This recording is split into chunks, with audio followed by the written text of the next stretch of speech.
We all know many political pollsters and those in the media failed to predict Donald Trump's 2016 election win. But now a New York Times op-ed is looking all the way to the day after the election in 2020 and predicting another Trump victory. The columnist, Bret Stephens, predicting the paper's coverage of the election, writing, quote, with neither a recession nor a major war to run against, Democrats sought instead to cast the election in starkly moral terms, yet by Election Day, the charge that Mr. Trump is morally or intellectually unfit for office had been made so often that it had lost most of its former edge among swing voters. So what is the likelihood that those predictions will become a reality? Joining us right now is founder and executive director of Turning Point USA, Mr. Charlie Kirk. Good morning. Okay, so what is going on in the pages of the New York Times saying Trump wins? I actually agree with the New York Times here. And look, it's a pretty obvious prediction if you look at the trajectory both parties are on.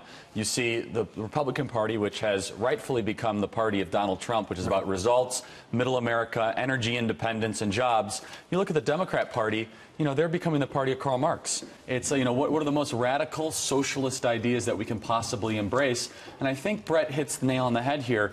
Over a long period of time, people will dismiss a lot of this nonsensical media chatter and say, my life is better than it was before Donald Trump was president, and things are improving. Well, just like once upon a time, it was all about, it's the economy, stupid. When you look at the message the Republicans are going to have, you know, you've got a couple thousand extra dollars in everybody's pocket, whereas the Democrats' message is, we want to keep those couple $1,000 in the coffers at the U.S. federal Treasury. So the Democrats' message is, let's make government bigger, let's take more of your money away, and somehow there's something wrong with the direction that this country's heading. Record energy independence, really relative world peace, the economy's stronger than it's ever been, and also President Trump has restored the idea of America. You know, it's like this, it's the restoration of the American spirit. And so you have seen the Democrats have such pathological opposition to Donald Trump, they're opposing the idea of America as well, which is losing middle America. One of the things that the mainstream media didn't seem to get, and is